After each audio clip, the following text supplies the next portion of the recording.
Hello, नमस्कार आणि स्वागत आहे तुमचं या चॅनलवरती. आणि पहिले तर congratulations to all the winners. आणि असे अजून येतच राहणार आहे फेबमध्ये, मार्चमध्ये, अजून सो ऑन. तर आज या व्हिडिओमध्ये मी तुम्हाला सांगणार आहे की मी हा खर्च का केला आणि ह्याच्या मागचं रिझन आणि फर्स्ट इम्प्रेशनसुद्धा. सो तुम्हाला ह्याच्यावरनं कळालंच असेल. एक सेकंड, मी ना माईक इथे लावून ओके. सो तुम्हाला थंबनेलवरनं कळालंच असेल की मी फायनली डायसन परचेस केलं आहे. हे काही असं प्रमोशन वगैरे नाही आहे, पूर्ण पैसे टाकले आहेत मी ह्याच्यामध्ये. तर मी तुम्हाला सांगते की मी हे का घेतलं. पहिले तर ह्याच्यावरती वळण्याआधी बट आय थिंक मी केस सुकवतच, म्हणून मी ना फर्स्ट इम्प्रेशन म्हणजे मी विचार केला की तुमच्यासमोरच यूज करेन. तर मी म्हणत होती की आपण बोलता बोलता केस पण ड्राय करूयात. आणि ओके, सो इथे ना असे 3 ऑप्शन्स आहेत, कोल्ड, मीडियम आणि हॉट. म्हणजे इथे कोल्डवाला ते बोलतात ना, कर्ल्स जर तुम्हाला असे ठेवायचे असेल जास्तसाठी तर एंडला कोल्ड असं यूज करायचं. आणि हे फॅनचे स्पीड्स आहेत, लो, मीडियम, हाय. आणि हे ऑन आणि ऑफचं बटन आहे. हे ना खूप हलकं आहे. म्हणजे मला असं वाटलेलं बघून की खूप जड असेल, आणि माझ्याकडे ना एक दुसरं आहे अर्बन योगचं, ते खूप हेवी आहे. आणि त्या हिशोबाने हे खूप लाईट वेट आहे. म्हणजे ठीक आहे, आता एवढी प्राईज आहे तर एवढं सगळं लक्ष त्यांनी दिलंच असेल. खूप भारी फोर्स आहे ह्याचा. आणि मी हे कोल्डवरती आता करते, आणि हे वरून ना नेहमी खाली करायचं म्हणजे फ्रिझी नाही होणार केस तुमचे. सो मी हे कशासाठी घेतलं आधी मी तुम्हाला सांगते. ओके, तर मी आता ना म्हणजे तुम्हाला आता मी कसं सांगू, मला असं वाटत होतं की I will be the last person to buy Dyson. कारण की मला म्हणजे मी माझ्या केसांना ओळखते. माझे केस खूप असे पातळ असे आहेत, लाईक एक एक जो स्ट्रँड आहे ना तो खूप पातळ आहे. आणि माझ्या केसांना थोडी तरी हीट लागली ना लगेच स्प्लिट एंड्स होतात. आणि हे सगळं हे मी कॉलेज टाईमपासून ऑब्झर्व करत आली आहे. त्याच्यामुळे मी आता गेले खूप वर्ष, लाईक लिटरली 10-15 वर्ष झाली असेल की मी जास्त म्हणजे माझ्याकडे ड्रायर वगैरे आहे, मी यूज करते, पण खूपच रेअरली. डायसनच्या मागचं रिझन मी सांगते. आता रिसेंटली मी एका इव्हेंटला गेली होती. पहिले तर सुरुवात इथून करते की मी पिरियड्सवरती होती. माझा फर्स्ट डे होता आणि मी एका इव्हेंटला गेली होती रिसेंटली. कॉलेजमध्ये इव्हेंट फेस्ट होतं आणि तिथे मी गेली ना, I was all okay. But नंतर जेव्हा मी फोटोज म्हणजे पहिले बात तर मी रेडी होतानाच माझं खूप असं हे झालेलं की पोट दुखत होतं, मला समजत नव्हतं काय करू आणि हे सगळं. त्यात मी रेडी झाली आणि थोडाफार मेकअप केला. मी मेकअप पण ऑन पॉईंट केला नव्हता, म्हणजे लाईक बेसिक स्किन टिंट वगैरे लावलं होतं. फाउंडेशन पण लावायचे मी कष्ट घेतले नव्हते. आणि मी केसांना काहीच सेट केलं नव्हतं. आणि मी रिसेंटली न्यू हेअरकट केलं ना, तर हे बँग्स मी कट केलेत, ते पण मी सेट केले नव्हते. आणि तिथे मी गेली ना, तर मला असं एकतर 2 आवर्स आम्हाला काहीतरी 2.5 आवर्स टू 3 आवर्स आम्हाला ट्रॅव्हलिंगला लागले बिकॉज ऑफ ट्रॅफिक. आणि हे मी तुम्हाला सांगते कारण की तुम्हाला कळलं पाहिजे की मी का घेतलं. आणि मी जास्त हेअर स्टायलिंग नाही करत. तर मी तुम्हाला सांगते स्टोरी. तर मी तिथे गेली आणि त्याच्यानंतर ना मी फोटोज बघितले. मी माझे हे बघितलं, काय बोलतात, व्हिडिओज वगैरे बघितले. आणि त्याच्यामध्ये म्हणजे असं कधी-कधी ते पॉईंट येतं ना, की आपल्याला असं वाटतं की नाही यार, मी चांगली नाही दिसत आहे. मी काश माझे केस प्रॉपरली स्टाईल्ड असेल. मी तिकडे जज करायला जात होती, बट मी किती नॉर्मल गेली होती. म्हणजे आत्ता at present I don't care. मी तशीच गेली असती जर माझे पिरियड जरी नसते तरी. तर फक्त थोडंसं मी जरा नीट मेकअप केला असता, किंवा केसांना थोडंसं असं रात्रभर असं टाय करून ठेवलं असतं, म्हणजे ते कर्ल्स छान झाले असते, असं काहीतरी केलं असतं. बट त्या मोमेंटला मला रात्री असं होतं, मी फोटोज वगैरे बघते, मला की अरे यार काय हे मला नाही आवडत आहे मी कसे दिसते. आय विश की मी थोडंसं नीट प्रेझेंटेबल अजून गेली असती. आणि मला माहिती आहे की लोकांना हे नसेल वाटलं, वाटू पण शकत नाही, आता मी लोकांचं नाही बोलू शकत, बट हे माझं पर्सनल ओपिनियन होतं तेव्हा माझे फोटोज बघून. आणि आता मी बॅक टू बॅक इतके इव्हेंट्स वगैरे अटेंड करते ना, तर ते डिफिकल्ट होऊन जातं की हर इव्हेंटला माझे केस छान दिसतील. आणि मी असं बघितलं की जेव्हा केस छान दिसतात ना, एक वेगळाच कॉन्फिडन्स येतो. म्हणजे जेव्हा आपलं गुड हेअर डे असतं तेव्हा खूप वेगळं फील होतं आपल्याला. तर मग मला असं तेव्हा असं खूप हे होत होतं की मला एका चांगल्या, आणि माझ्याकडे जे अर्बन योगचं आहे ना ते चांगलं आहे, बट त्याचा प्रॉब्लेम काय माहिती आहे का, त्याची जी प्लेट आहे ना ती खूप गरम होते. आणि मला नाही आवडत माझ्या केसांमध्ये हीट लावायला. हे खूप मोठं रोल प्ले करतं तुमच्या हेअर हेल्थसाठी, की तुम्हाला तुमच्या केसांना ओळखावं लागेल.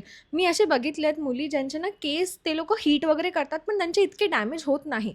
आफ्टर सम पॉईंट डॅमेज होतात, बट बोलतात ना, त्यांचे केस इतके असतात ना की थोडेसे गेले ना त्यांना नाही म्हणजे त्यांच्यावरती फरक नाही येणार. त्यांचे दाट केस असतात किंवा जाड केस असतात. तसं माझं नाही आहे, म्हणजे पातळ केस आहेत. इथे पण म्हणजे माझं हे जे स्कॅल्प आहे असं वाटतं की हे आत्ता असं दिसत असेल स्कॅल्प, बट नाही, माझे स्कूल टाईम्सपासून असेच केस आहे. आणि मी खूप असे व्हिडिओज बघितले होते की डायसन अशा वेमध्ये बनवलं आहे की तुमच्या केसांना कमी डॅमेज होईल. सो तेव्हा मला कळत नव्हतं काय करू काय करू, मग मी ऑर्डर करून टाकलं. बिकॉज आय एम लाईक की आता मी बॅक टू बॅक इव्हेंट्स वगैरे अटेंड करते आहे आणि ॲटलिस्ट थोडेसे जरी केस म्हणजे भलेही मी घरामध्ये ना स्वतःहून असे कर्ल वगैरे करू शकते, बिकॉज माझे केस वेवी आहेत, ते पटकन कर्ल होऊन जातात. बट स्टील ते फ्रिझीनेस जात नाही, म्हणजे जे नॅचरल केसाचा जो फ्रिझीनेस असतो ना तो जात नाही. आणि कधी कधी ते मॅटर करतं, मला तुम्ही समजू शकाल मला, की असं कधीतरी आपण आपण घरी असं वाटतं की वाव आय एम कॉन्फिडंट, पण जेव्हा आपण त्या इव्हेंटवरती जातो आणि असं होतं की अरे त्या लोकांचे केस किती छान दिसत होते, किती प्रॉपर, जरा पण फ्रिझी नाही आणि हे ते ते कधीतरी हिट होतं. किती पण तुम्ही बोला की नाही I am confident with my own hair, पण होतं. आणि तेच माझ्यासोबत तेव्हा झालं आणि त्या नादात मी हे बाय केलं. मला अजून पण ते रिग्रेट हिट नाही होते, बट ठीक आहे आता. सो आय थिंक खूपच बडबड झाली आहे. सो बेटर आहे की मी पटकन ड्राय करून येते केसांना. आणि मला नाही माहिती की हा म्हणजे कसं सांगू, ॲज अ फ्रेंड मी तुमच्याशी बोलते की हे माझे तेव्हा थॉट्स होते आणि मी काही फिल्टर लावून बोलत नाही. मला नाही माहिती की मी बरोबर डिसिजन घेतलं, रॉंग डिसिजन. मी इन्फ्लुएन्स नाही करत आहे की तुम्ही घ्या. मी जस्ट सांगते की त्या पॉईंटला मला कसं फील झालं होतं आणि ते. आता जाऊ दे, मी जास्त काय बोलणार नाही, मी केस ड्राय करून येते. माझ्याकडे ना हा सेम पॅटर्नचा ड्रायर आहे, अर्बन योगचा. बट त्याच्यातनं जी हवा येते आणि ह्याच्यातून जी हवा येते ना, ती प्रॉपरली केसाला ना अशी लाईक सेट करते. आणि त्या ड्रायरने केस असे फुगतात, म्हणजे फुलतात. म्हणजे ह्याचं एअरचं जे स्ट्रक्चर आहे ना ते प्रॉपर असं पडतं आहे. आय डोंट नो मी. आणि त्याचं जे आहे ना अर्बन योगचं, त्याने केस असे होतात, हवा मारली की असे पसरतात, जे ह्याच्याने होत नाही आहे. म्हणजे तुम्ही जरी सुकवले केस, ह्याच्याने फ्रिझी नाही होणार. सो फार मला हे तर आवडलं ह्याचं. ओके, सो केस थोडेफार सुकलेले आहेत. मी असं ऐकलं आहे की बाकी असं कर्ल वगैरे करायचं असेल तर तुम्हाला पूर्ण सुकवायचे आहेत. मी विचार करते की सगळेच टूल्स, म्हणजे सगळेच जे असे काय बोलतात ह्याला, अटॅचमेंट्स आहेत, सगळेच जे अटॅचमेंट्स आहेत ते मी ट्राय करून बघते. हो, हे असं हलतं आहे. आय डोंट नो ह्याचं काय मेकॅनिझम आहे, बट ठीक आहे. मी आता गरम घेते. हो, मे बी हे स्ट्रेटनिंगसाठी असेल. You see the difference. Case straight करायला आहे.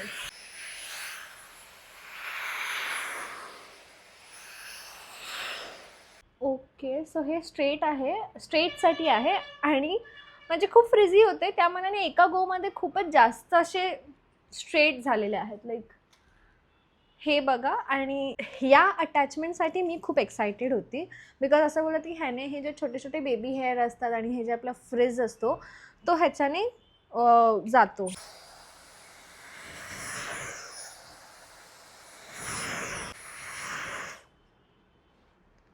ओके.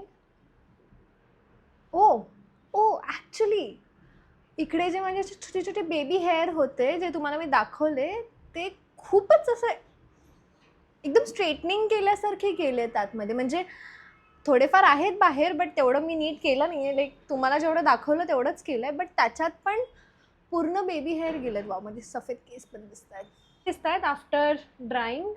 ओके, सो आजच मी केस धुतलेत आणि आज ड्राय केल्यानंतर जरा कम्पॅरेटिव्हली फ्रेश फ्री दिसत आहेत केस. आणि ह्याचा ना मी एक टूल आधी यूज केला होता, कर्लिंगवाला. आणि इट इज ट्रू की जर तुमचे केस, आता माझे वेवी आहेत म्हणून माझे ॲटलिस्ट 1.5 डेपर्यंत ते राहिले, लाईक वेव्स राहिले. पण ते एकदमच लाईक बाकीचे केस करेपर्यंत ते निघून गेलेले. आणि जर मी त्याला सेटिंग स्प्रे मारते तर केस खूप कडक झाले होते. सो ते एक बॅकड्रॉप आहे. जर तुमचे एकदमच स्ट्रेट केस असतील, लाईक एकदम जे खूप कमी वेवी होतात, तर तुम्हाला थोडं डिफिकल्ट आहे ह्याच्याने कर्लिंग वगैरे करणं. तुम्हाला प्रॉपर ते हीटच लागेल, बिकॉज ह्याच्याने ते नाही राहत कर्ल्स. आणि मग तुम्ही ते स्प्रे वगैरे मारणार तर त्याच्याने तुमचे डॅमेज होणारच. सो मग स्प्रेने डॅमेज होणार, तिथे हीटने डॅमेज होणार. So it's up to you ना, तुम्हाला कशाने डॅमेज करायचे आहेत केस. आणि ह्याला ना यूज करणं खूप इझी आहे. तुम्ही बघू शकता त्यात खूपच छान झालेत केस.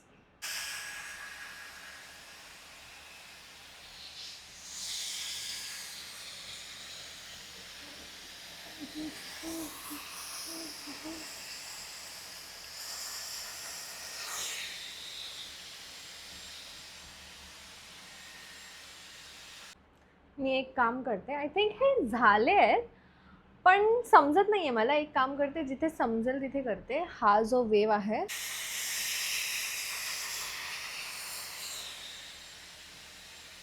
नाही मी असं करते, मग हा असा का होतोय?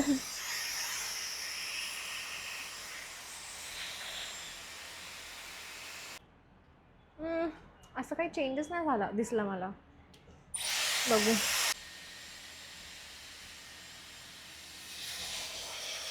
आय थिंक ह्याने कर्ल नाही होते, बट ह्याने जे स्ट्रेटच होत आहेत केस. मला may be me wrong use करते, आय डोंट नो.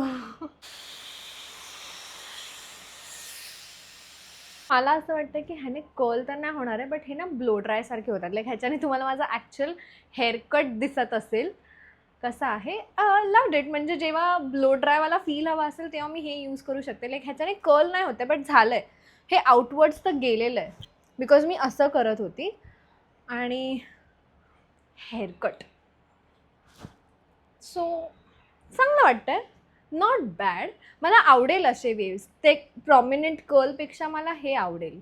आणि मी खाली जर केस बघताय ना, तर कम्पॅरेटिव्हली कमी केस गळलेत माझे. नाहीतर ते करताना ना, त्या ब्रश म्हणजे अर्बन योगचं जे माझ्याकडे आहे ना, त्याच्याने माझे केस जरा तुटतात ड्युरिंग असं उलटं सुलटं हे. बट ह्याच्याने नाही तुटलेत सो फार. आणि ह्याचं कसं असतं ना, इथे मार्किंग असतं. सो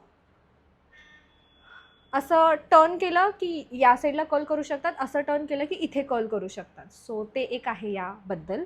मी हीटवरती करते सध्या, बिकॉज पटकन होईल. कारण आता आपण फक्त डेमोज करतोय. वा, मी चुकीचं करत होती. ओके, सो असं ह्याला टर्न करायचं आहे. हां,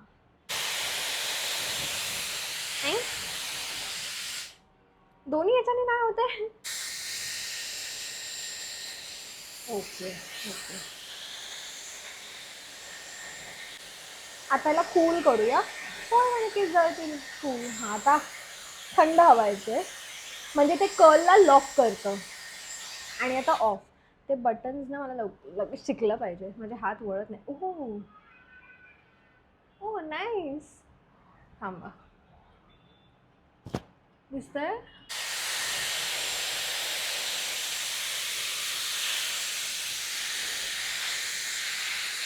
मला cold.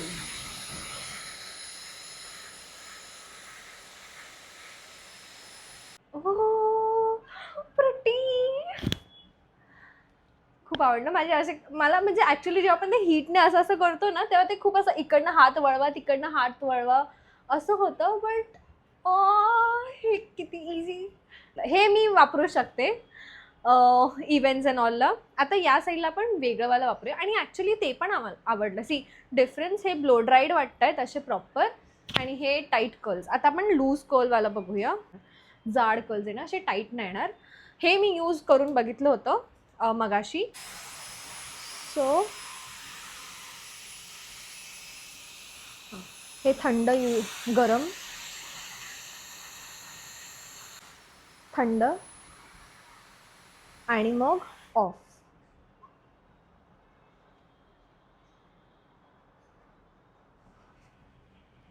Okay, so look at this. हा असा मोठा कर्ल होतो.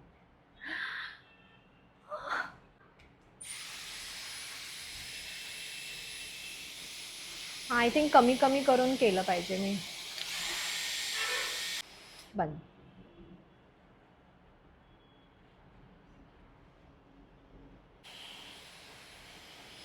दोन सेकंडसाठी ठेवते, बट स्टील हे झाले.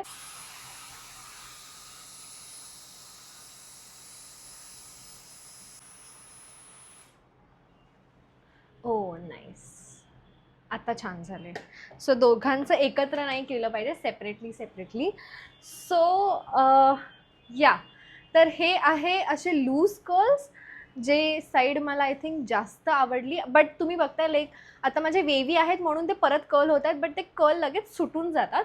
बट आय थिंक हे नाही सुटणार इतक्या लवकर तुमचे. हे खूप प्रॉमिनंट कर्ल्स आहेत, हे तुमचे निघतात. सो डायसन जर तुम्ही घेतलं कधी, तेवढं लक्षात ठेवा की जर तुमचे स्ट्रेट केस असेल तर हा वाला जो अटॅचमेंट आहे तो मे बी तुम्हाला खूप असं हीट स्टायलिंग वगैरे सेटिंग स्प्रे वगैरे यूज करावं लागेल, बट तिथेच हे जे बारीक टाईट कर्ल्सवालं अटॅचमेंट आहे ते तुम्ही इझिली यूज करू शकतात, बिकॉज बराच वेळ राहिलं आहे.